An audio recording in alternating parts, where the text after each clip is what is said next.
welcome to another edition of the 24th Floor. It might be basketball season, but football still keeps finding its way into the highlights and the limelight. Since high school sports is a big part of what we're doing here at ABC 24, we got to talk about high school football across the Mid-South and how it's changing. Yes, top players are moving schools. 2026 is already shaping up to be one of the most impactful transfer cycles we've seen. So we're bringing in the guy who tracks this better than anyone. In fact, he's been called oftentimes the Adam Schefter of the prep world. So welcome again to the program, a frequent friend, Mr. John Varlas of the Daily Memphian. Welcome back, sir. I appreciate that a lot, Richard. Yes. I've never... Who calls me that? Remember, I saw that on Twitter. Okay. You remember you saw that on Twitter. I appreciate that a lot. That's a new thing. I'm thankful that my last appearance went so well that you guys thought to have me back. So thank you. Absolutely. Thank you both very much. You know, when I'm out here in these streets covering these games, I always have to make sure I say hello to you. Always glad to help you, my friend. So, John, I started following your Twitter pretty extensively because I couldn't keep up with all the transfers. And that's what we wanted to talk about for the most part today was, hey, so I think it's always best to start at the beginning. Yeah. Can we explain to the people at home who maybe don't understand or don't know what are the rules for high school kids to transfer? Well, and for that, I think we got to give it a little bit of context. So to take it back to last year, the TSSAA Board of Control, there was some talk of some legislators not from the Memphis area, East Tennessee, I believe they were based in. There was talk of them, not, I don't want to say threats, but there was just talk that, they might force the TSSAA's hand into loosening up the state transfer restrictions, player empowerment, all this, trying to make it more like college, and we don't have enough time to get into why to get into why high school shouldn't be like college. We don't have enough time to get into that.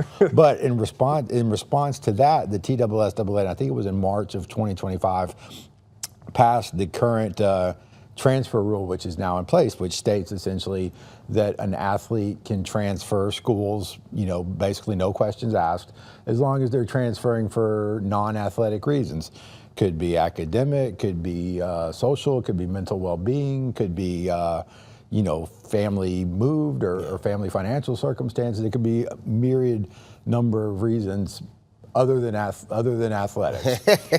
and that's where, it gets interesting because, some of these players are great athletes, and they may end up finding their way to schools that need a certain position or whatever. But my position is, I was telling you off the air, Ruben, that as long as it's signed off, as long as the TSSAA in both schools, the principal at the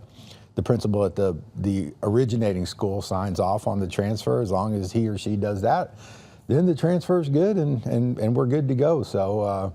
Again, we can always kind of have one eyebrow up at some of these moves, but as long as everyone signs off on it, that's where I am on that. So we've got a full screen where we talk about some of the transfers that kind of stuck out to us. For me, I want to start with right here at the top, Shelby Clark, which I have to always pay attention and not say Shelby Clark, especially since we're in Shelby County.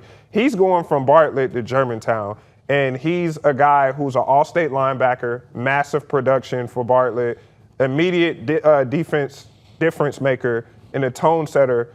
Is this the type of move, John, that changes Germantown's ceiling right away, especially when you talk about the season that they just had where they were arguably one of our better teams in the area? It certainly bolsters their linebacking core and their defense in general, because you got to remember, too, in addition to Shelby, they're bringing back Peyton Ballard, another class of 2027 linebacker, kid who I really liked as well. The defensive coordinator over there at Germantown, Coach Harmon, he compared Peyton very favorably to some of the great linebackers he coached when he was at Whitehaven, guys like Aubrey Miller and those type of guys. So, they already had one outstanding linebacker, and now, like you say, they've added an all-state kid.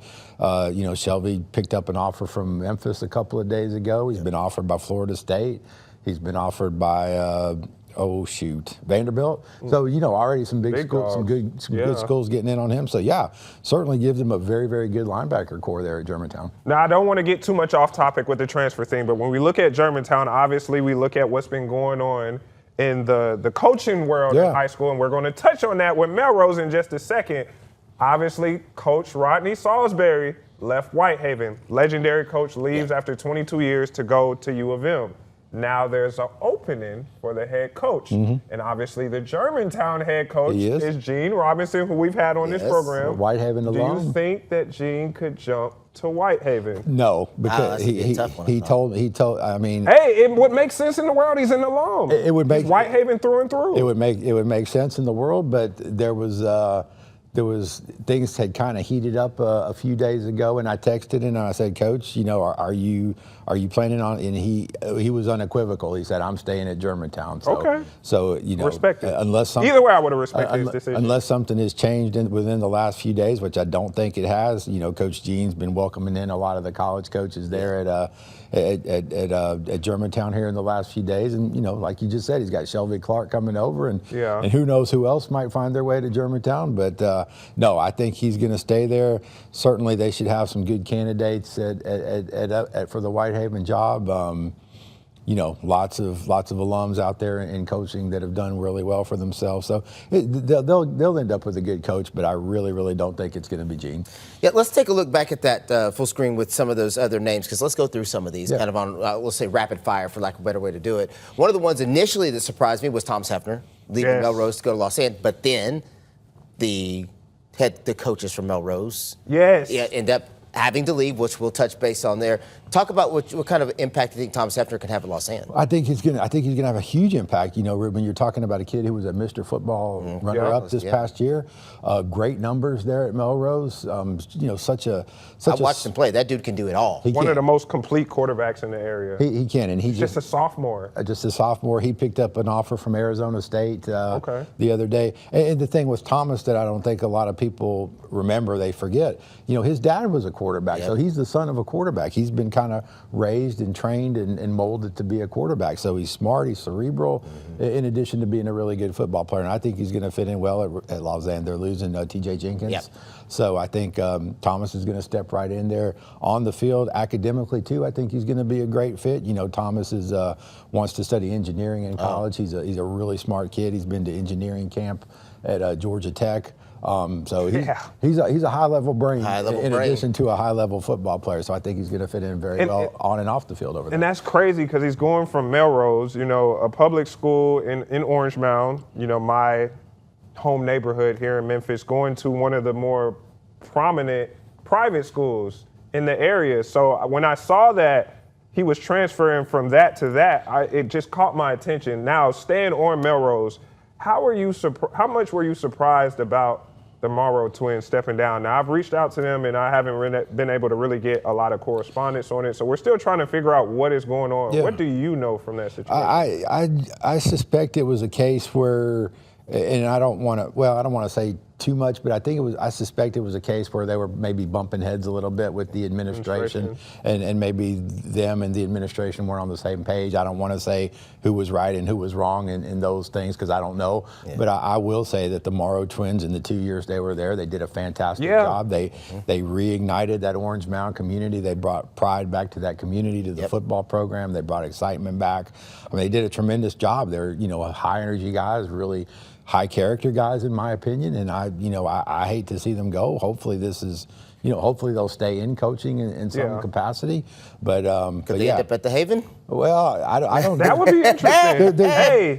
There's no ties there that I know of. But Melrose and Whitehaven are so kind of similar to me in like their style of play, and then that crowd and that environment. Whitehaven obviously is bigger. I could see it. I always liked the Morrow twins about how they have the co-head coaches. It wasn't just like one guy to do it. Because in situations like that, it'll be like, okay, I'll be the head coach and you'll be my coordinator. But they both did everything lock and step. And like you said, 21-6 in 2 seasons, playoff appearances, scratching at the door of winning it all. They obviously made it to the championship game in their first year, and in the second year got beat in the semifinals. It kind of hurt me, just not obviously because my ties to the Orange Mound area, but when I saw the news, it's kind of hurt. And so I hope that Melrose doesn't take a step back, especially now that they lost Hefner. Yeah, and I don't know what direction Melrose is looking now. But going back to the twins, the thing I respect about those guys the most is, when I first met them, I went out and interviewed them the summer of leading into their first season, and they said, we're going to do this, we're going to do this, we're going to bring back the pride. We're going to win. We're going to, and they did it. Yeah. Yep, all those things. You guys know. You talk to a lot of people that say I'm going to do this, and they never do it. Yeah. These guys produced. They backed up everything. Sam Pittman. Sam Pittman out here catching strays. Yeah, Sam Pittman catching strays. But you're right about the moral twins. I totally respect them for doing everything they said they did, and like I said, just bringing that program back and that pride back to that community. So let's get back to the list, because I do want to make a point here, and I'd love to get your opinion on it. When you look at the list of kids some of the kids who are transferring, obviously we talked about Hefner. There's also a kid who's transferred, Braden Washington, from White Station to Collierville. Now, stick with me on this one. Lineman. I think yesterday he picked up another offer. Maybe he picked up an offer from Sanford or something like that. And then you've got, help me out, the running back. Larry Johnson. Larry Johnson III transfers, picks up an offer. Am I out of bounds? And I know I'm not, but I want you to go ahead and say, but am I out of bounds to say that these kids, these parents, are transferring to schools where they see the opportunity for them to play at the next level? Yes and no. I mean, in the case with in the case of Larry Johnson and Braden Washington, they each had offers at their previous school. I mean, Larry had offers at Germantown. Yeah. So don't finish that thought yet. Here's what I'm going to say. I'm going to back that up. When social media wise, when you go to like Collierville, all you see is Ranconi with college coaches. Germantown, you see Gene with college coaches.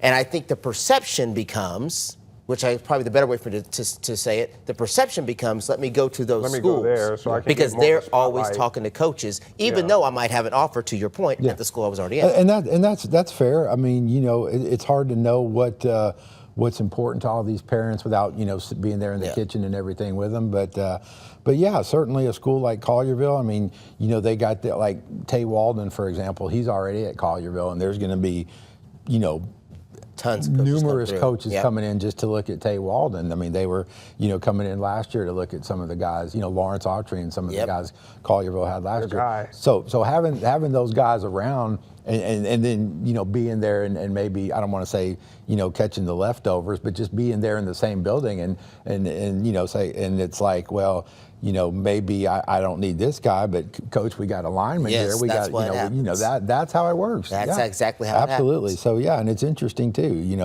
Lawrence Autry graduates, so now they got a ready-made running back in Larry Johnson.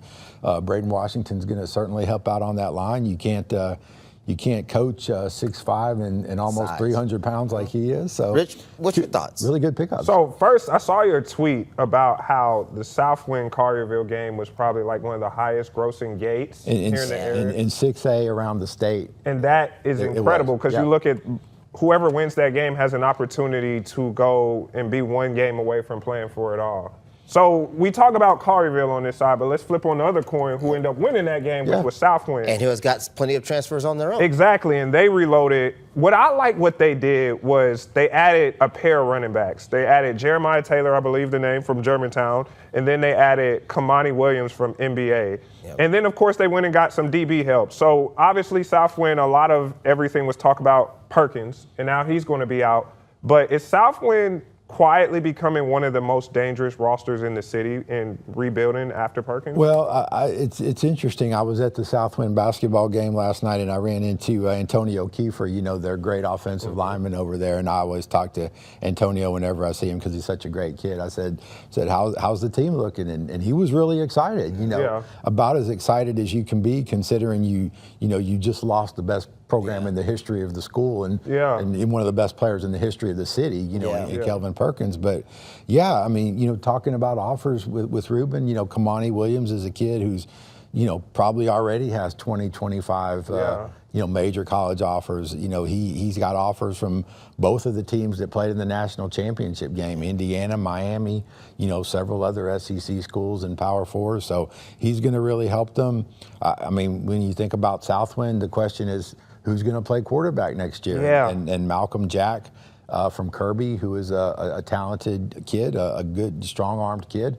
He's made his way over there to Kirby, so I think he'll probably be the starter. And we'll see how it goes. It's going to certainly be a different team next year, but Antonio's excited, so so you're going to be excited for it. I'm going to go with that. I like how Southwind, it feels like they're going to change their identity to not be so reliant on the QB play, because when I saw that they were able to pick up both of these running backs, and I know Ruben and I have talked about it on the Memphis college football side, it's not necessarily now where you just need one running back to do it. So you can kind of like rotate them in, and there doesn't necessarily have to be a bell cow. Because both of these guys are really good in their own right. And so I think now you'll see them more like in the trenches, run through the tackles, what Southwind is doing, instead of having that quarterback, because they lost Perkins, who will be able to kind of air it out and keep the defense on it. And the thing about Southwind, too, I mean, the strongest part of their team is that offensive line. Yeah, that line is tough. They were all juniors last year. Man. The U-Haul boys, they'll move you down the field. Antonio Kiefer, Chris Campbell, Zacchaeus Ratliff. I mean, those guys are really, really good. Huge. They'll all be back. And they're huge, no doubt about it.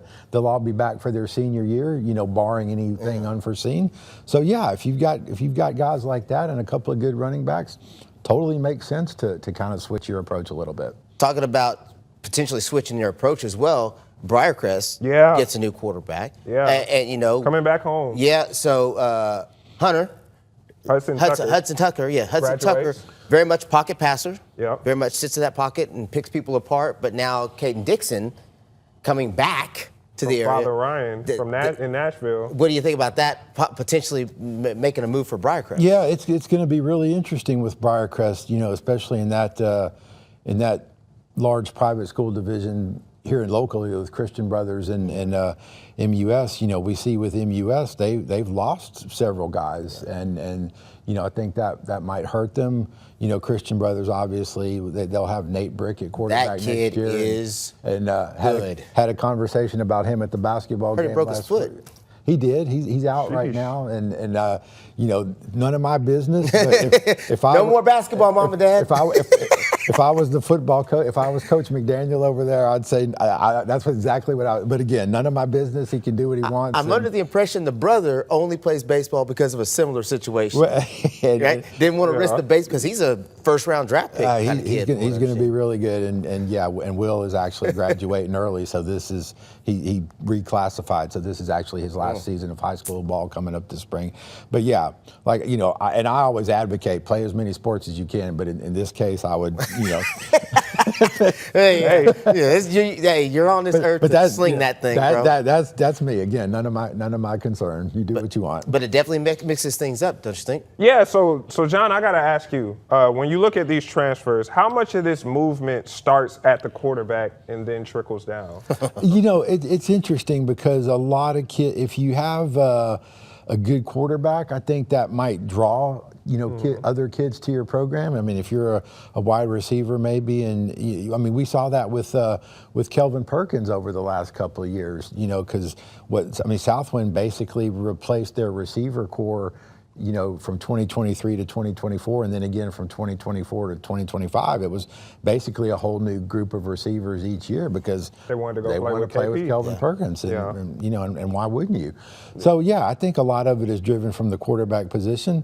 Ruben made a great point too about offers and real or perceived. That certainly plays a lot into it as well. But a lot of it, honestly, Richard, is just who's the hot program right now?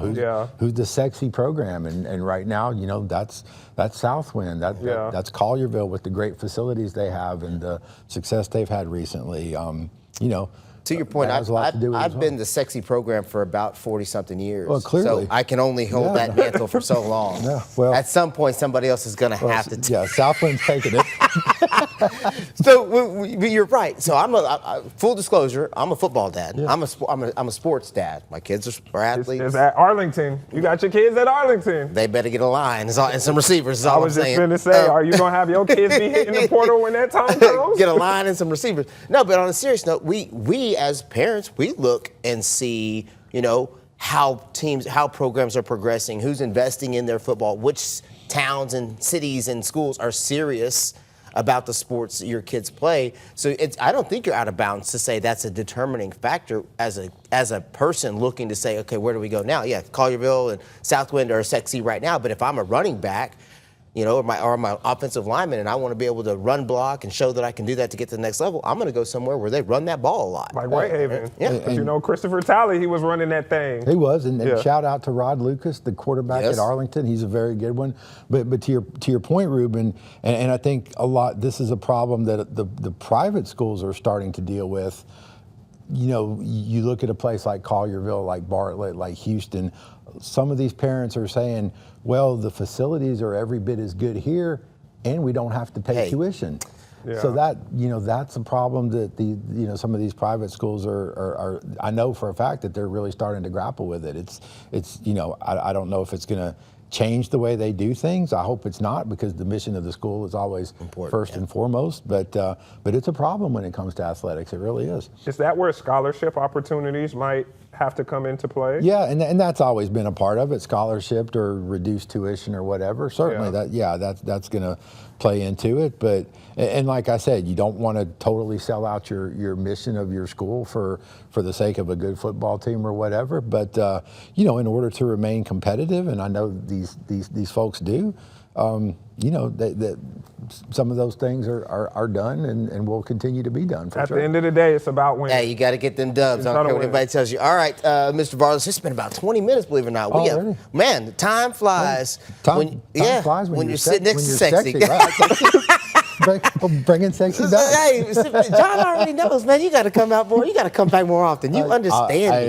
You get me. I do get you. He doesn't get me. He doesn't. Brother. I will come anytime you guys ask me. Appreciate you, John. Appreciate it, John. Thank you, Richard. I mean, we always are talking about high school football, but obviously high school basketball is in session, so we have to bring you back when we get even more deeper into this high school basketball season. Playoffs will be starting up in a couple of weeks, and I'll just leave you guys with this: the large public school tournament, the regional tournament, where you bring the Whitehaven Central Southwind region and the Bartlett Houston region. That's going to be tougher than the state tournament this year. Ooh, okay. Well, I'm going to be there. He will definitely be there, and I'm telling you, I will say this, and we've had this conversation. I was a little concerned at some of the high school football because the matchups weren't always great night to night. But high school basketball it seems like every night is something. Totally different. I'm talking about my first 3 nights that I was covering high school basketball. Every night it was overtime game. Yeah, and that was crazy. And the crowds are finally starting to come back too. The great crowd at the Whitehaven Central, man, that was incredible. Great crowd last night at Southwind as well. And that's cool to see, because after COVID things really took a dive, and with ticket prices, a lot of people prices a lot of people out, but the crowds are coming back. But trust me on this, that region tournament where you bring the suburban region and the city region, that's going to be a war, because only two of those teams can advance. Man. Ooh, I cannot wait. All right, we got to take a break. We'll be back for that later on, right? All right, we will take a break and we will talk college basketball after this. Talking Tigers, talking Rebels, all of that college hoops talk is next.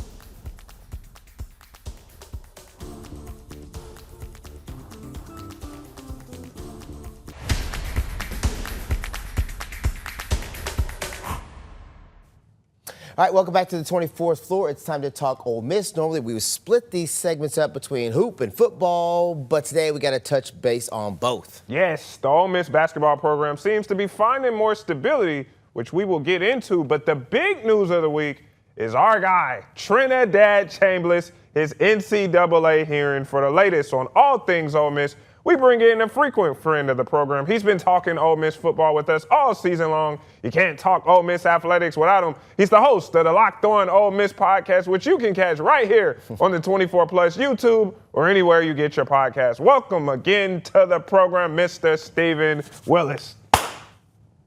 Yeah, just nothing going on. It's just a random January talking sports. How you guys doing? Man, we're good. I would say we're busy, but that would be an understatement. Let's start, obviously, with probably the biggest news of the week. And obviously, it's Trinidad Chambliss. Yes. Is he getting year 6, Stephen? What do you feel about that? I will say this right now.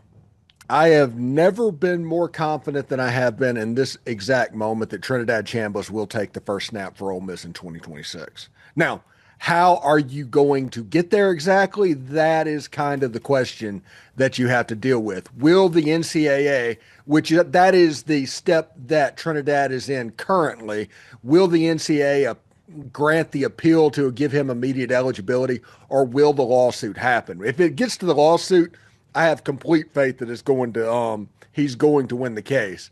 But the NCAA, in my opinion, has a chance to save a little face here to the fact that, hey, you got a guy that signed multiple professional contracts in the G League trying to play college basketball. Maybe that's the fight you need to go after, as opposed to going after somebody that had chronic tonsillitis in Division II a few years ago. It seems like we do this every week where we're talking about players who are pros or are now in the NBA. We talked a lot about the Najee kid from Baylor, and now Alabama's doing it where they're getting a guy from the G League. Yeah, but I saw the NCAA had already released a statement saying basically he'd already signed multiple contracts and that they didn't look like they were going to allow his eligibility. Is what I mean, well, it's a temporary restraining order. Yeah. I think he'll be able to play as soon as their next game. Yeah, and I think the NCAA, tell me your take on this, Stephen. I think the NCAA has a real problem on their hands where the lawsuits pile up, the restraining orders pile up. At some point, you have to take a stand, draw a line in the sand and say, this is what is and this is what isn't. Yeah. Yeah, it feels like that's a case that the NCAA can win. Yeah. Even in state court, it's like, hey, he signed a professional contract. The rules are clear. I mean, I get the fact that he probably wants to still make money and have the extra year and all of that stuff, but the rules for that it's clear.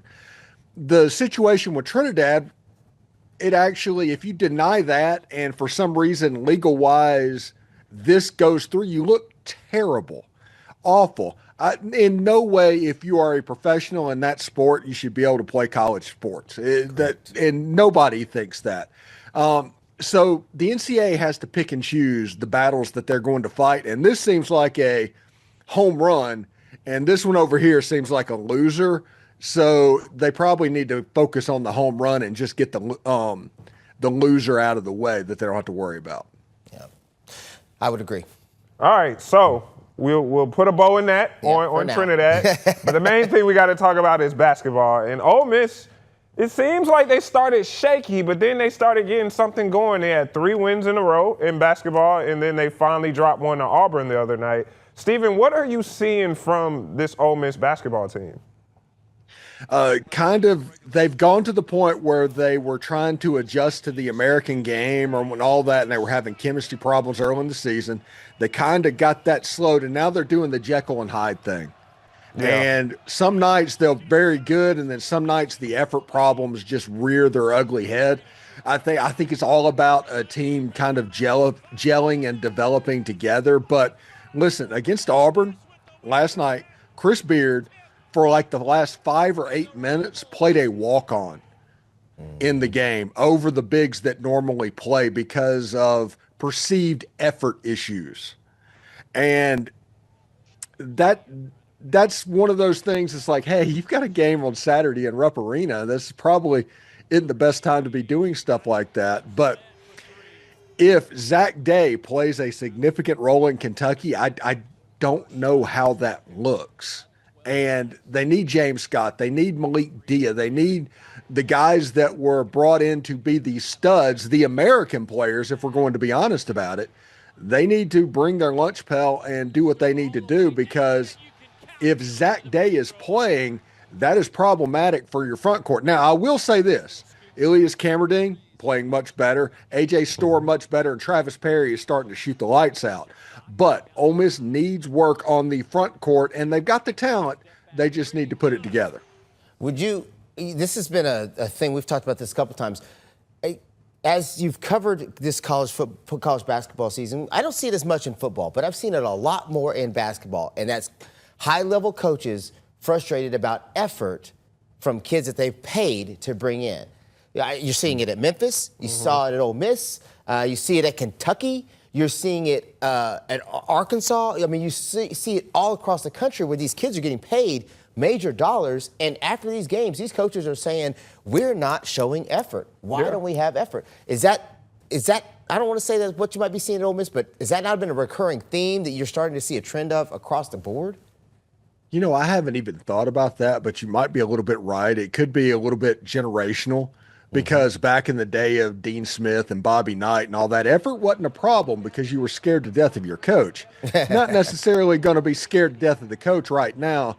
And in many cases, especially in smaller schools, there might be players on the roster, like somebody at Wichita State or something like that, making as much money as the head coach is making. So at a very young age, the immaturity that you can see in the NFL or the NBA at that level. Now it's 18, 19, 20-year-old kids. So, yeah, I can see that, but it could also be just generational with the fact that coaches aren't allowed to do what they were allowed to do. We have a guy that played for Bob Weltlich at Ole Miss back in the early 80s. And he referred to situations about effort. Tim Thomas is his name. And he was talking about significant emotional events. And what that is after you play like crap, when you get to practice the next day, you're going to have a significant emotional event because it was going to be bad for you. I think what we're just kind of running into is the fact that these players can't be properly penalized. I mean, think about it. If they get like if you yell at them, like you said, where you have the fear of God in your heart, the players I'll just hit the portal, I'll just go somewhere else. Because every year we essentially have 1 year free agency. I mean, heck, bringing it back to football for a second, you would think that everything was great with Duke's quarterback, Darian Mensah. You would think that everything is fine, and then out of the blue, hits the portal. You know what I'm saying? At the last possible minute. So I think these coaches are always on a string where they have to be kind of delicate because these players will eventually will just hit the portal. It's so different. It is. It trickles down to the high school level and then the middle school level. Yeah. Where, and I'm gonna say, and somebody's gonna get mad. It's the parents. The parents don't want Tommy and Sally yelled at. Don't be mean to Tommy and Sally. But the parents also like that money. But when they're young, they don't want anybody being mean to Tommy and Sally. So you can't coach effort. If a kid's not giving effort, how are you going to get that effort out? To Steven's point, when I was in school, when we were in school, man, effort was never an issue because you were either going to run, you were either going to quit or run. What you going to do? Yeah. You can quit, go home, or you're going to run, right? And so I think that's been the trickle-down effect. It's happened all over the place.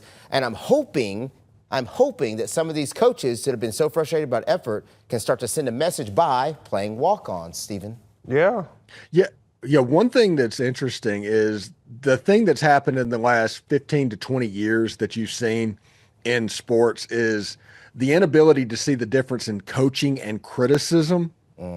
And so many people are so quick to jump over to being a victim to where they will look at whoever their coach is and it's like, okay, he's just picking on me, when actually he's telling you could be a better player if this happened. He's trying to bring that out of you, but you can't see that because all you can see is somebody criticizing what you're doing. Rich, who have you've been able to watch Ole Miss a couple of times.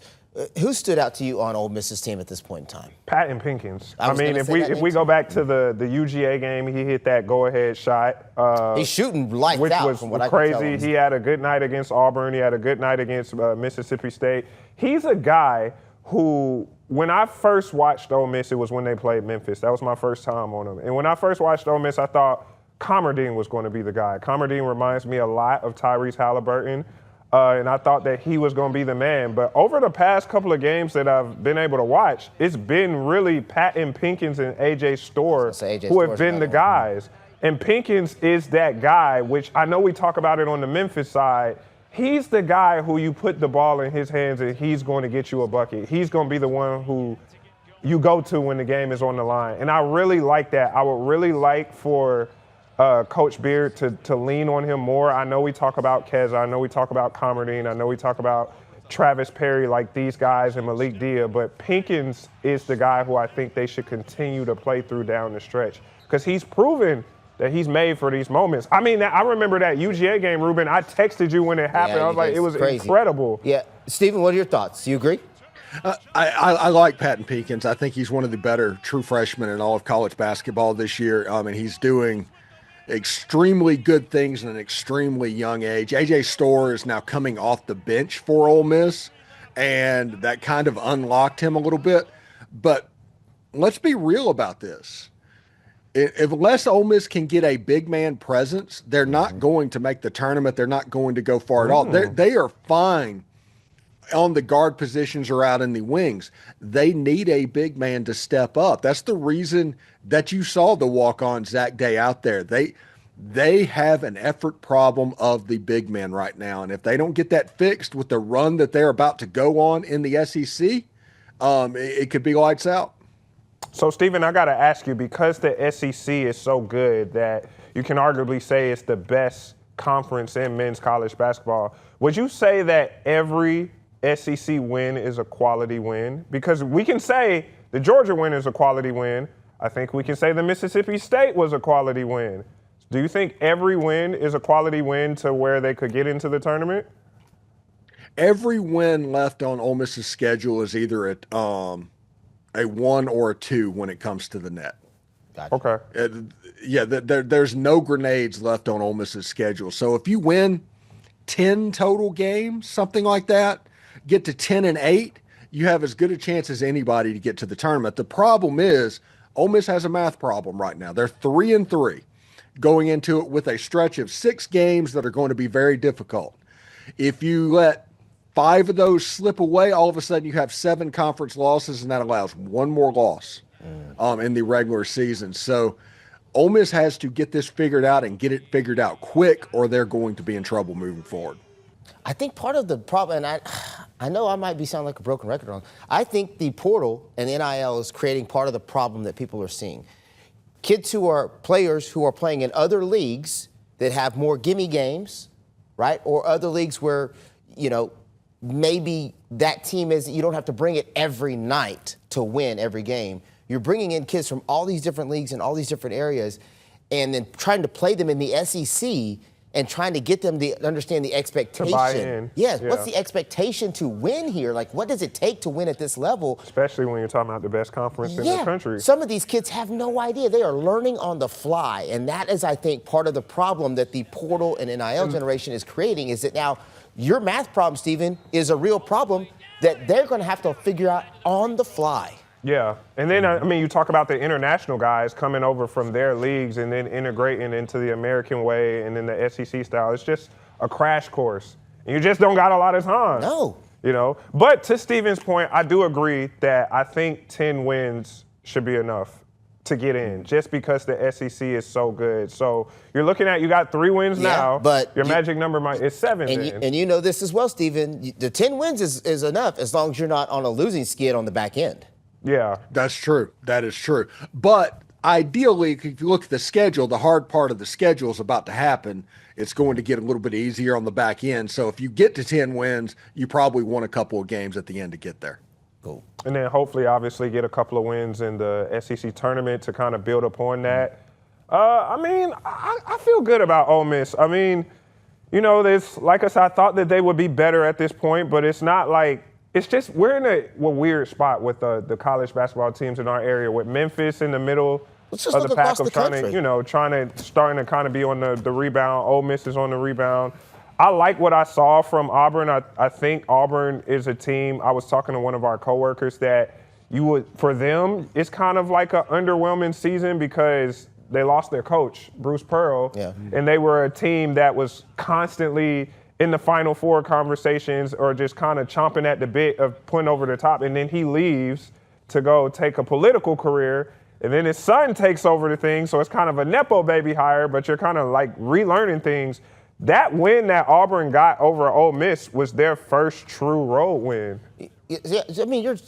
So I would say you're going to see a lot more parity, and not in a good way, in college basketball for the tournament this year. You're going to see a lot more teams like Ole Miss who are getting in but aren't having phenomenal seasons like you've had. Stephen, you've seen this. You look across the nation.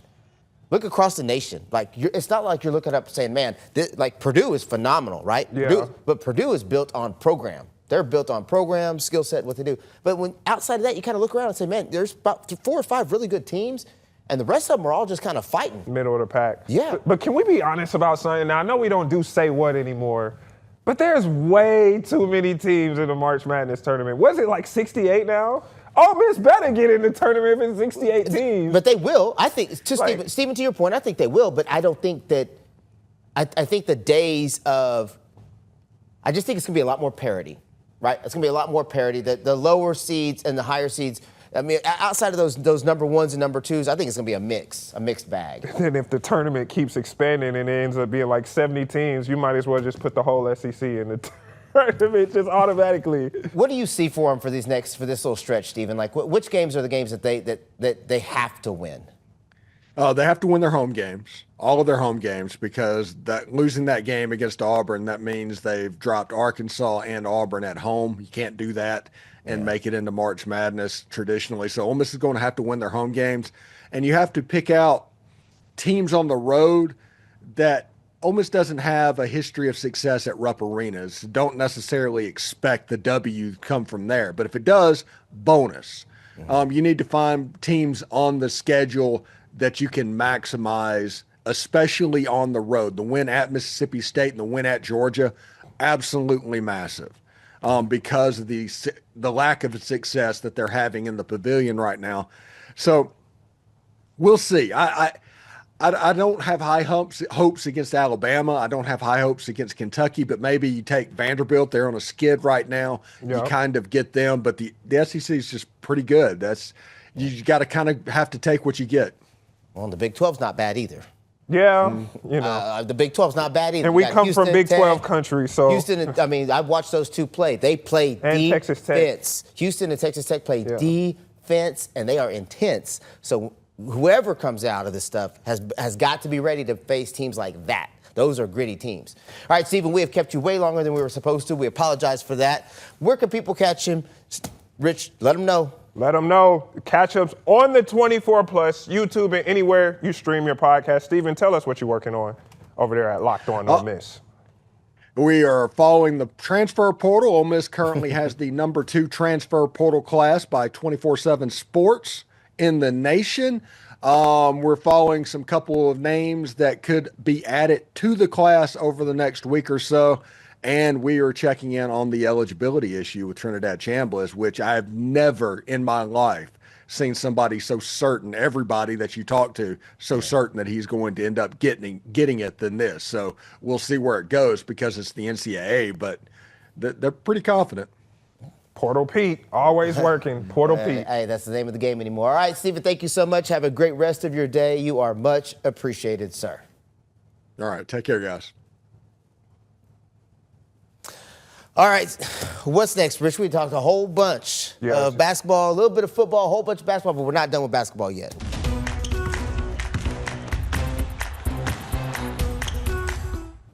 All right, welcome back. Now it's time to talk Tigers basketball, which can sometimes be a great conversation and sometimes be a depressing conversation. And me and Ruben, we've been going back and forth for weeks, but we decided to add another person into the conversation. He knows Tigers basketball like the back of his hand. He is the legend, the man, the myth. He is Terry Davis with the Tri-State Defender, a frequent friend of the program. Welcome back. You just came off vacation, man. I like that vacation. shirt, I was working. What? You what? Yeah. I saw you. I was trying to get to Berlin, but UK said no, I couldn't go there. So, so I just went to Rio instead. Yeah, I saw your Facebook. Your man was overseas. Yeah, Not the UK not letting you in. Man, look, man, I didn't know they needed a visa.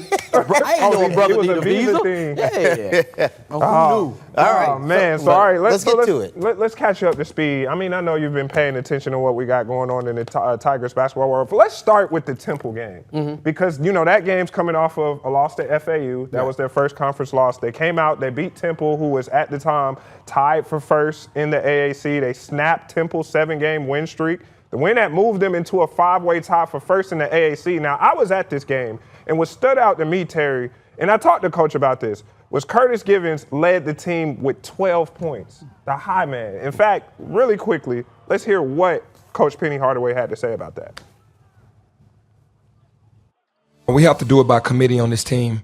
Obviously, Doug has had the most games where he's led us in scoring, but we have to do it by committee, and we have to be unselfish. And on this team, if we're being unselfish, it might be a different guy every night.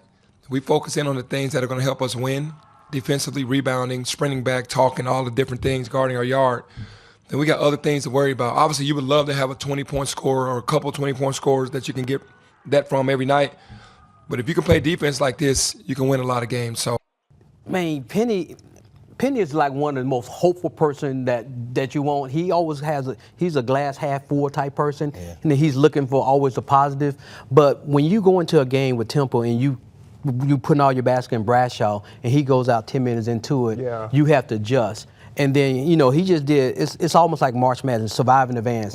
He did what he had to do to get through that situation. So when you saw the second game when they came out, to me, when they played Sunday, that was their right. Yeah. That's the best game they played this season. They played on course, they played with rhythm, they played with pace. Everybody said, "Oh yeah, UTSA is a bad team," but when we played UNLV was a bad team. We looked like a bad team. Yeah. But when they played against Texas San Antonio, they looked like a really good team. It made them look really bad. Yeah. So a lot of times when I hear a coach say, "Hey, we got to play by committee. We Right. got to win by committee," what that tells me is He ain't got no superstar. I got no stars. Right. That's what that means. I ain't got nothing. And he knows that. And he knows it. We all know it. But what I've noticed, I'm listening to that sound, is he's saying as long as we'll defend our yard and rebound and play with, those are effort issues. Exactly. Those are not skill issues. Right. Those are effort issues. Right. Are you continuing to see the effort issues? The effort issues, I hate to say this, but when you remove Bradshaw from the lineup, the team looks so much better because they played as a unit and they weren't trying to focus on one person to carry the team. But when Bradshaw's not there, this last game, it's just like everyone knew what their role was and they stayed in their lane and do their thing. And the effort and energy was there because if you bring effort and energy every night, you always have a chance to win. Yep. Just to clarify on Bradshaw, he left in the first half of this Temple game with a a hamstring injury. He did not return. He's currently day-to-day, what Penny is saying. And the thing, I kind of feel for Bradshaw because we talked about it on the program last week, he's finally a guy who's finally starting to come around. Correct. He finally had the performance that you wanted in that FAU game. I know it was in a losing effort, but he's finally starting to kind of deliver the investment that Penny made in him because I think he's, not to be pocket watching, but he's probably the most expensive player on that Tigers basketball team. Yeah. Ain't no doubt about it. He is. The bigs cost money. Yeah, the bigs cost money.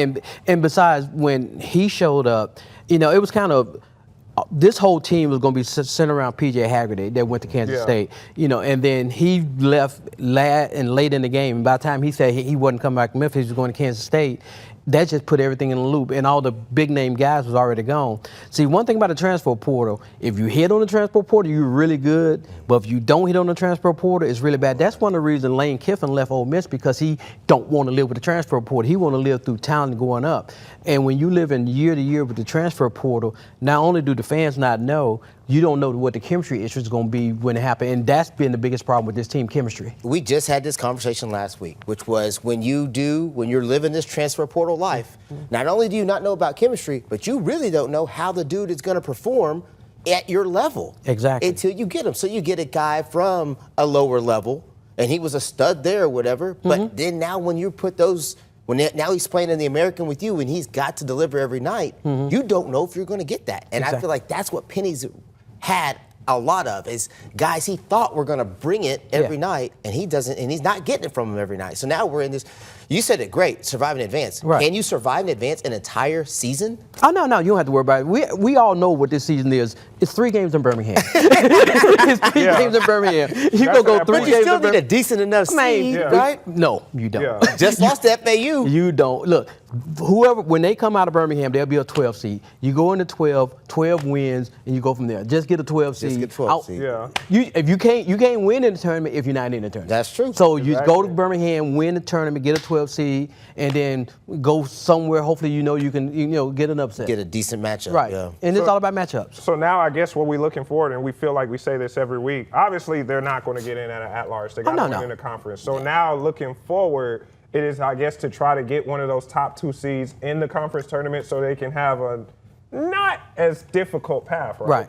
But even if they don't get that, you just pretend it's like the last years in the conference. You had to go 3 games to win 3 days. They've done it before, and they have won 3 games in 3 days before. You just go out. The most important game is that first game, and once you get that first game, everybody on the same footing. And one thing we're going to have about it is it's only 2 teams you got to worry about. You got to worry about yourself. And UAB, because they're at home, because Memphis fans gonna go down there and travel. But I have no doubt that Penny knows that this team can win the tournament. So the issue that I would say that, and it came across last year, we were getting to the NCAA tournament, and they were getting ready to play Colorado State, and I said they're not gonna win. And everybody's like, well, what? They've got the matchup. They can win that game. And I said, look at their record. They've never won more than 7 games in a row in the season. and they were on there. They'd already won their 7. Strictly off of that? Yes, because listen, I'm gonna tell you, people are creatures of habit. It wasn't because P.J. Haggard had checked out. But I told you. But I knew. Hey, listen. But I knew logistically the odds of them. They were already on the back end of their winning streak, and so this team doesn't have an extended winning streak. They're 1 win, 2 So you still losses. say their best basketball is still ahead of them? So what I'm saying is when they got to win the tournament, yes, but then they won't have time to reset that win-loss column because they've got to win it. So they've got to have a phenomenal stretch to be able to make any kind of run in the NCAA tournament. Just because they're not winning 3, 4, 5 games in a row and then losing 1 or 2. Yeah, but it ain't what you did here. It ain't how you start. It's how you finish. We could say that, and I agree that how you're playing in March matters, but what I'm saying is you got a team of guys who aren't consistent. But don't forget some tournaments that teams with losing record go into the tournament and win 2, 3 games in the tournament. And get hot. NC Yeah, State. get hot. We saw NC State do it. It's all about getting hot at the right time. You can't get hot. Yeah. It's all about getting hot at the right time. If you get hot at the right time, You can beat anybody. Everybody gonna forget about the regular season. They're gonna say, "Oh, we made a run to the Sweet 16." But you got to get hot first. But you got to get in before you do anything. You got to get in. To Ruben's point with what he talked about earlier about adjusting, a guy who we've kind of seen that is Sincere Parker. Yes. Came from McNeese State. They had their kind of Cinderella run, getting the upset last year, and then he came to Memphis. A guy who, like we thought, Penny probably expected him to be one of the leaders of the team. He's another one who has kind of not had the start that you expect. But you look at these last 2 games, like you look at the Temple game, that he was 10 points. He was second in scoring right behind Givens. And then this UTSA game, scored a season-high 22 off the bench. So what do you kind of feel about Sincere Parker? Do you feel like he's one of the guys who now you're starting to kind of get what you want out of him, just kind of like whip Bradshaw? I've been very critical of Sincere because he did not believe in passing the ball. He was when the ball go to him, it was like a hole. But in the last few games, he's been passing the ball. He didn't get an assist in the last game, but he wasn't ball dominant. And just once again, his hand, it died. He started passing the ball. If you pass your ball to your teammates gonna help play for you.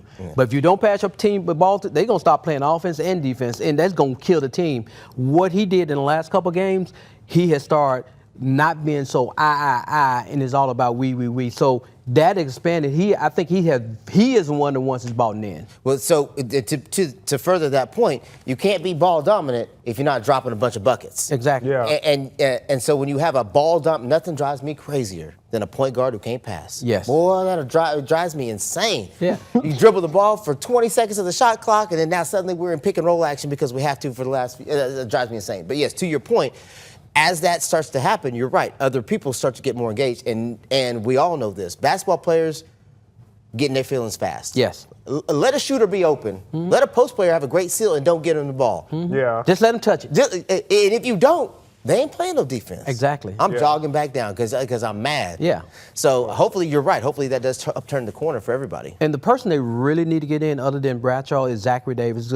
Zach Davis has a really, really, really high ceiling, but sometimes I think he get in his head and he plays out of his comfort zone. Yeah. He don't do the little things that he needs to do. He's just too up and down and consistent. Do your job. And because Penny said when he said we got to play by committee at the beginning of the season, that was a red flag right there. Because when you playing by committee, that means you don't know who you're going to in clutch situations unless you're playing situational basketball, in which Penny does do that. But I give Doug all the credit. He's been the one consistent player all the time. He's just doing the best he can, and to me, I think he's played over his expectation this year. Rich, you are, to your point, you are the one all season long who's been saying they got to find a guy. They have, and I'm glad you brought up Doug because we heard from him. If we can roll the clip for what Doug said after the UTSA game.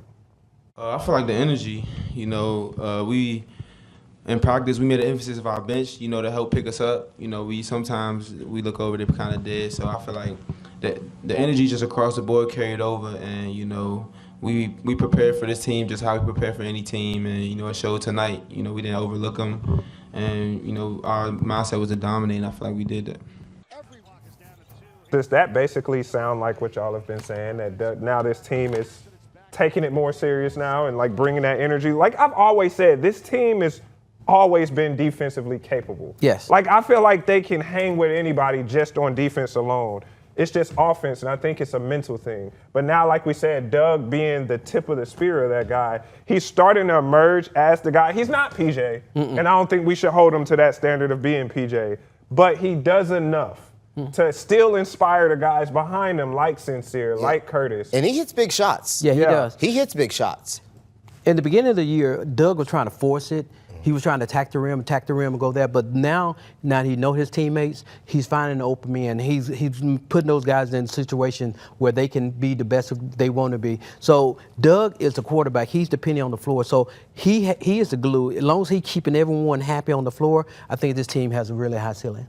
All right. Let's go ahead and take a break. Yes. And we still got to talk Grizzlies. This is why we were happy to have you back for real. All right, time for a quick break. When we come back, we're going to get into the Grizzlies and the latest on maybe trading Ja.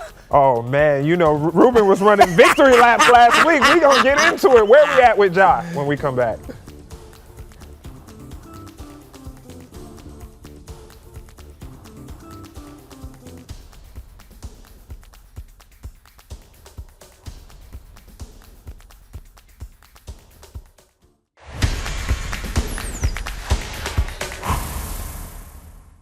All right, time to talk Memphis Grizzlies. The Grizz are back at home, and they're coming off a road trip overseas, Europe, to be exact, Ruben. Yeah, some people couldn't get in. All right. Hey. They split a pair against the Orlando Magic. They lost in Berlin, Germany, but won in London, England. The whole ordeal is the reason they did not play on Martin Luther King Jr. Day, as we all remember. But the basketball gods set it to where the first game back, 2 days removed from MLK Day, is against a city that Dr. King is also very famous for. And it's your hometown and your favorite team, not mine, not yours, just only one person's. Yes. The Hawks. My Atlanta Hawks. This is tough. I was wondering where that long diatribe was going. I found myself in kind of a conundrum, this week, because I was like, every year the Hawks have come into town, I've been at the game as a fan. And now here I'm there and a media member.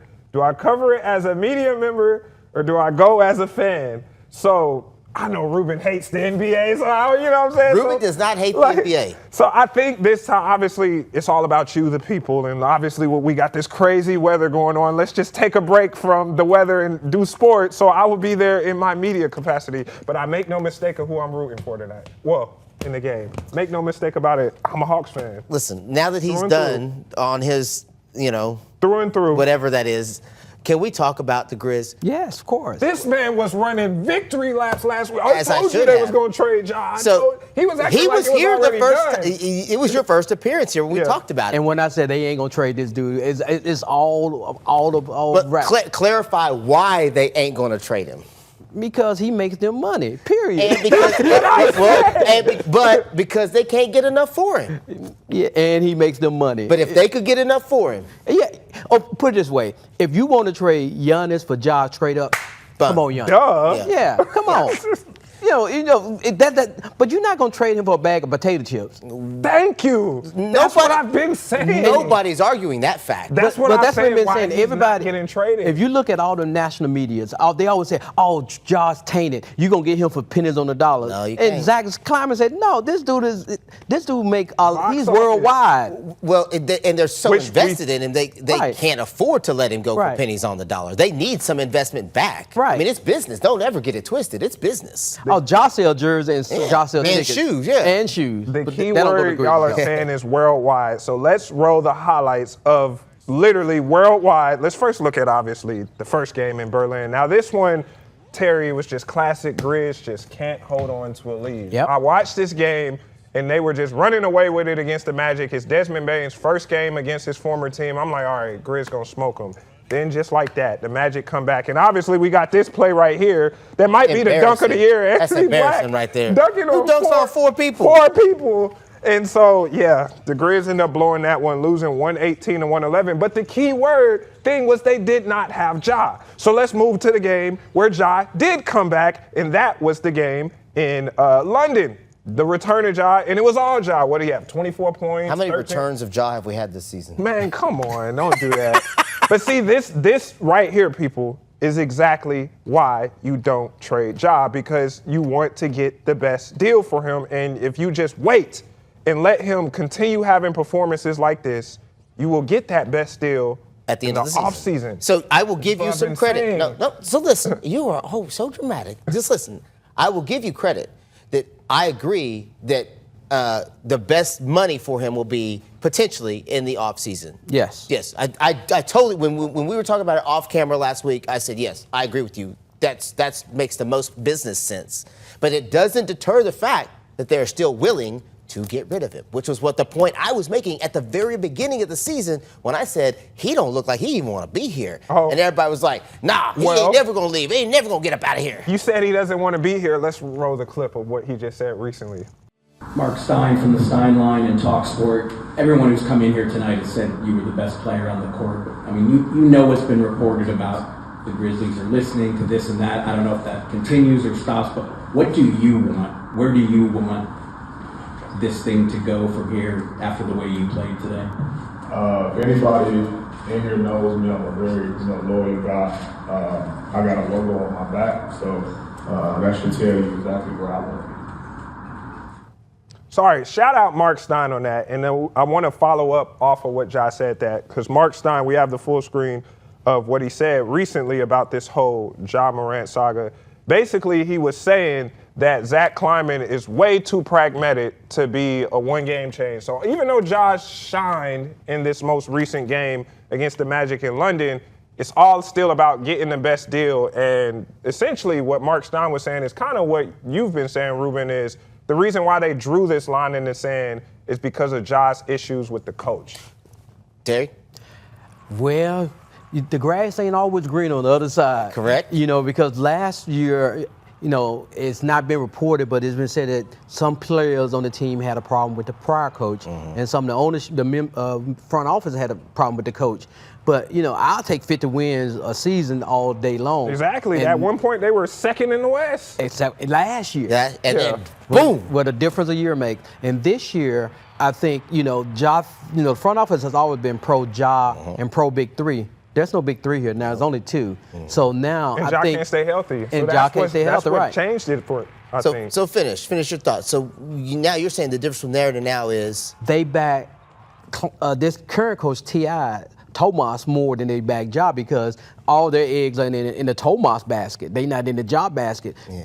Prior to this year, they was in the Ja basket. So that's why things change. And also, too, we all know why Ja is unhappy. It's not because of Issa Lowe. It's not because he's mad because he didn't get a contract extension this past season. And he's mad that they suspended him after the Laker game when he had a good game and they just blew a lead and frustration and everything blew out. And then I think they might have a common meeting, a good meeting with one another, and I think they might have smoothed things out. Yeah, so for people who don't know, and you made a point earlier, so I'll let you make it again when we were off camera, is this thing's like soap opera. Yeah, it's a soap opera. And the people at home, you hear trade rumors, or Right. you hear this is going to happen or this might happen, Right. but when you're really around it a lot, Right. you understand that there's a lot working behind the scenes. Exactly. And one of the biggest things that I have with Ja and his people is that he don't have an agent. And when you have an agent, that means they got to talk to you directly. Or your and daddy. sometimes you get your feelings hurt when you know how they really feel about you. That's why you have a middleman there. Ja can use the NBA Players Association to mediate that. Yes, do it. Because you don't want your feelings hurt. And we all love Ja, and I love Ja. But Ja's a little sensitive at times. Yeah. At times he don't even like talking to us.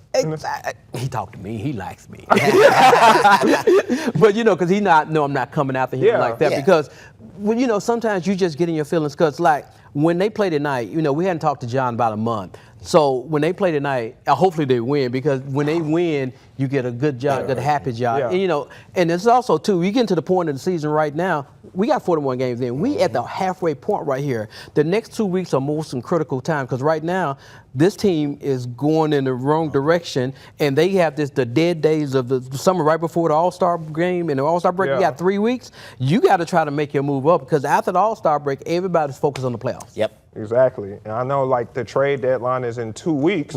So we something we did last week, and we will continue this week, is pull up some mock trades for Ja. I got 5. This was courtesy of CBS Sports. Now, this first one, Terry, let me see what you think. Now, this one, the Timberwolves, this is like that was the first team that came up that, when they were talking about Ja Morant landing spots, a team that is winning right now, a team that could use a point guard. Now, in this hypothetical deal, T-Wolves get Ja Morant. The Pacers, this would be a 3-team trade involving the Indiana Pacers. The Pacers would get Naz Reid and Bones Highland. The Grizzlies get Benedict Mathurin, Rob Dillingham, the return of Mike Conley, and Isaiah Jackson. What are you feeling about that one? If Zach Edey is in that lineup, I like it because Mike Conley will be a point guard for him, and I like Rob Dillingham, and Isaiah Jackson is great. But you have to have their presence in the middle so they can do the pick and roll with Zach Edey, and Jaren can return to what he needs to do. Well, Mathurin is a good athlete. Yes. Mathurin, yeah, he's a good athlete, and he can score too. And but see, the reason why I kind of not rocking with it is because you're already kind of set at that position with Coward and Jalen Wells, and now but some of those guys are young, and so it's like Mathurin is now thrown in the mix. Like, he's a restricted free agent, so it's not like you have him. Yeah, you don't have to keep him forever. But still, it's. And then Conley, his best days are ahead of him. Conley is just more for sentimental things. And also with that trade, you got to look at it as 4 for 1. That means you got to make some roster moves on those Grizzlies. You got to get rid of some big people. Yeah, that's a couple. And that second unit of the Memphis is really, really good. Yeah. And if that first unit is healthy with Ja, and that second unit with Coward and Vince and Jock, it's really good. They can make a run. Rid of at that point. You had to break that up. Yeah. All right, what's the next one? Let's move on to our next one. Mock trade number 2. This is Ja Morant going to the Kings. Now, in this one, I kind of am rocking with it a little bit because they get the draft picks like they didn't get in the T-Wolves. Now, the Kings would get Ja Morant and Ty Jerome, who is yet to play a minute for the Grizzlies. He's still hurt as we speak. In this one, Grizz get DeMar DeRozan. I think that would be an expiring deal. Malik Monk, I like that. Malik Monk is not. He's on the old. Former 6th Man of the Year candidate. Devin Carter, which his dad is a coach on the Grizzlies.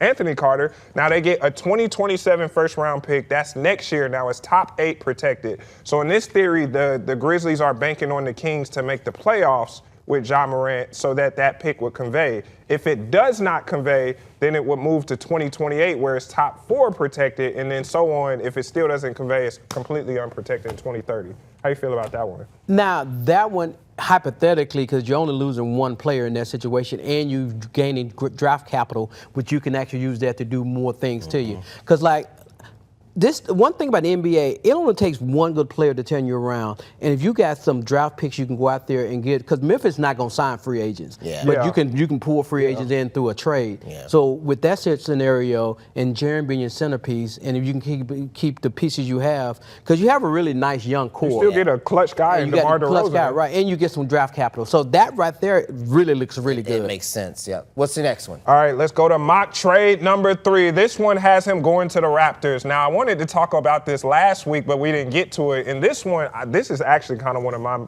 favorite deals. The Raptors would get Ja Morant. The Grizzlies get Emmanuel Quickley, who is a little bit around the same style of player, just kind of a little bit of a lesser version than Ja, makes a little bit less money than Ja. They get Ochai Agbaji, who I loved him in Kansas, and I like him in the NBA, a good glue guy. And then they get Garrett Temple, a journeyman. What do you feel about that one? It's not a very sexy trade at all. They don't get any draft picks, which was kind of my thing. But Quickley, I really like what Quickley could bring. Yeah, I like what Quickley can bring. And Garrett Temple, he has potential. But that right there, you really helping Toronto out because they're not giving up their prized possession. They don't have one big name. I know they've been kind of wanting to get off of Quickley, but they want to get the best deal. And in this theory, they would get an upgrade at point guard. They win quite My good. biggest thing with these Ja Morant trades, and I've said this numerous times, is Ja Morant, a trade for Ja Morant this year, is that going to help you get to the finish line of winning it all? For the Clippers, it would. Well, let's keep looking. For the Clippers. We got 2 more. Let's go to number 4. All right, going to mock trade number 4. We pulling up. This one sends him to Milwaukee, and obviously we hear all the chatter about Giannis. It didn't work with Giannis and Dame. Maybe it could work with Giannis and Ja. Now, in this one, the Grizzlies get Kyle Kuzma, Bobby Portis and Ryan Rollins, which Ryan Rollins has been having a breakout year for the Bucks. He's only making $4 million. Yeah, nobody wants Kyle Kuzma, though. But Portis like playing in Memphis. He's a local guy from He's from Arkansas. Little Rock. Yeah. And he's very, very consistent. And Kyle Kuzma, man, if you look at the way he's been playing this year, Ever he's since not. he came off the bench, he done got better. He's gotten better. He's more consistent, and he's not a super diva. So that would give you contribution, and that would give you a good core. And you got some veteran presence with that. Yeah, That would help this young core. I'm Still big got a Bobby young guy Portis with Ryan fan. Rollins. I'm a big Bobby Portis fan, though. That dude plays hard, Yeah. plays well. He's very versatile. All right, what's your fifth one? All right, last mock trade. This one has Ja going to the Phoenix Suns, and he's reunited with Dylan Brooks. Now, in this one, this is something that I heard last year, like when Desmond Bane was gone, they was like, why didn't the Grizzlies get Jalen Green? Well, in this hypothetical trade, Jalen Green comes to Memphis for Ja. And they also get Nick Richards, a guy who they thought was going to be something with Kevin Durant. It didn't work out. And then they get Nigel Hayes-Davis, a guy who was a journeyman. He was a star in college, but hasn't really been that in the NBA.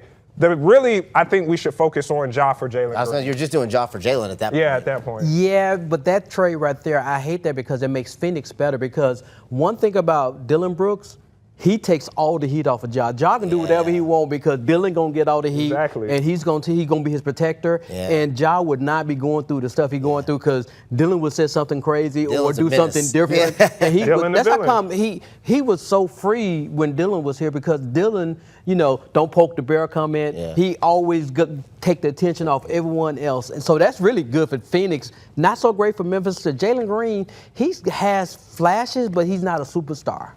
Yeah, I think my favorite mock trade out of these was probably the Kings one, just because you get a mix of you get a clutch player in DeRozan, a leader who you can give the ball in crunch time. You don't have to necessarily go to Jaren, and then you still get draft picks. I do love the whole situation with Devin Carter coming back to play for his dad. That can kind of unlock him. I like Malik Monk. He's kind of from the area. Grew up in Jonesboro, I believe. Yeah, Malik Monk's from Arkansas. Yeah, and so that to me is my favorite trade. But the thing that I've always said about Ja, and so I keep telling Ruben, and I've told our coworkers, what team where if you trade for Ja Morant, you feel like you have a better chance to win the championship and topple OKC? Because we know the NBA runs through OKC. San Antonio. Yeah. So, but see, San Antonio doesn't need Ja because they have Fox and they have Harper and they have Castle. But they don't have a point guard. They really need that point guard there. Oh, you would put Ja with De'Aaron Fox? I don't think they could play together. Fox had to go. Well, you would trade De'Aaron Fox he's for deep Ja? He's deep in the tone, though. Yeah. That'd be some uproar. Yeah. I will say this. You're talking about wins on the court, but you can't also forget about wins in the front office when it comes to money. Yes. If I am one of these teams and I have the opportunity to get Ja, I know I'm not just getting what he does on the court. I'm selling a ton. You know what kind of jersey sales would happen on a Ja Morant trade? So much money gets made off the court. Ticket sales go up, merch goes up. Well, The last In theory. 3 years, the Grizzlies have increased their season ticket prices for the last 3 years, and they did that because of one person, Ja Morant. yeah. So while we're talking about, man, you got to get what you're getting, what you need to get on the court. At the end of the day, it's about winning, though. At the end of the day, it's about money. Yeah. I'm going to tell you right now, them dudes who own that is money. Money, money, money. They'll spend money to win, but they still want to make that money. It's a business. And so that's why I think, like, when I look at I know you say San Antonio. Yeah. I disagree. I think the only two teams where if you look at Ja and he goes there and you're now thinking, man, they could probably win it all, is Houston and Minnesota. Houston's not making a deal for him. They're going to ride it out with KD and Sengun and see what they got with Reed, Shepard, and Amen. They don't want to disrupt that. Minnesota, I think, should make it. Our coworker Kevin McNamara, who is an anchor for us, he's a huge T-Wolves fan. He don't want to touch Ja. He'd rather just rock it out with Ant-Man. But I think if Minnesota got Ja, that might be the missing piece what they need to beat OKC.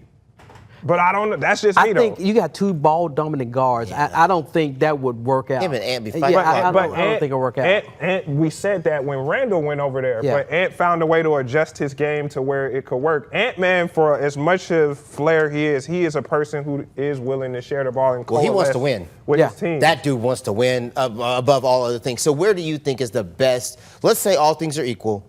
Ja does get traded at some point.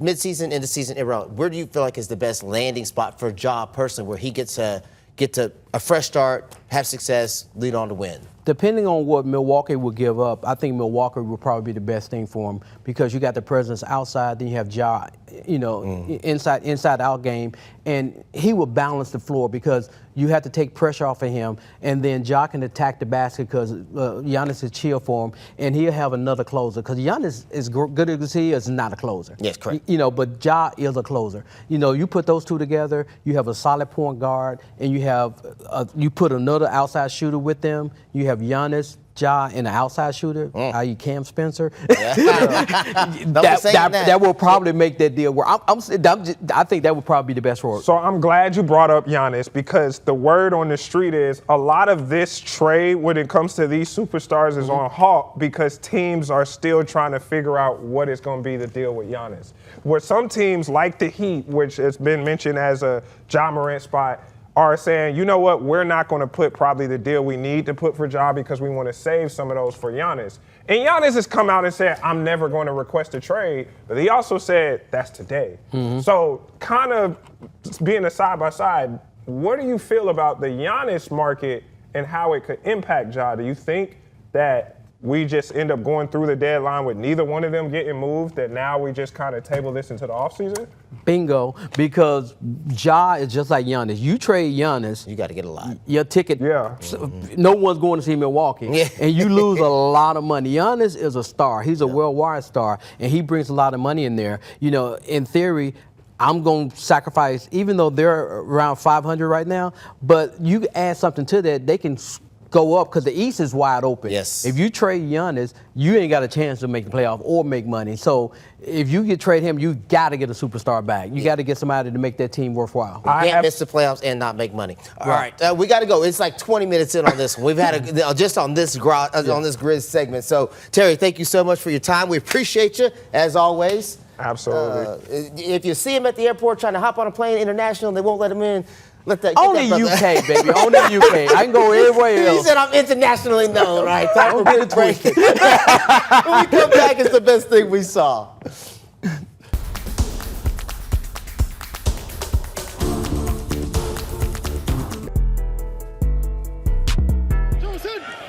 Command in motion.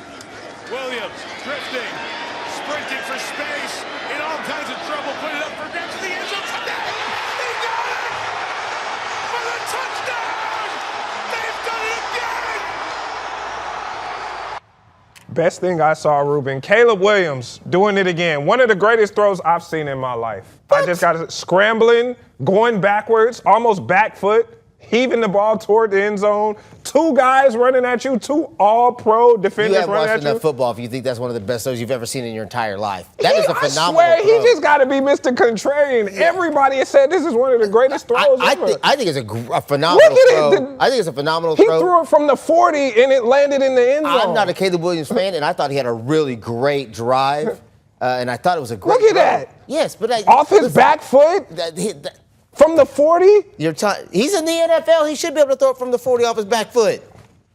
You go try to do that. I'm not in the NFL. And it's cold and the brutal, the chilling. It was 7 degrees. Nobody is saying it's not a great throw. Oh, yeah, absolutely. I'm not saying it's not a phenomenal throw. I'm just saying when you say it's the best throw you've ever seen in your life. One of the best throws I've ever seen. 7-degree cold weather, 4th and 4. We got to watch more football. Oh, my. I will say all that heroics and still didn't get the win. I knew you was going to say that. That's tough, ain't it? Ain't you a Bears fan? Yeah, I am. That's tough. Ain't you an Eagles fan? Tough life you're living. Ain't you an Eagles fan? I was a Donovan McNabb fan for a long time. I was about to say the Eagles, they weren't even in this round because they got put out and the Bears beat the Eagles this year. So you can't even use that on me. Tough way to lose for your team to come back, make a strong run, and then to lose it the way they did. Hey, I mean, the Bears... Didn't they lose it to the thicker kicker in that old boy's name? The Bears have been like a cat with 9 lives. I think, when I look at this season, and the reason why I am a Bears fan is because my dad is from Chicago. So he raised us Atlanta 1, Chicago 2.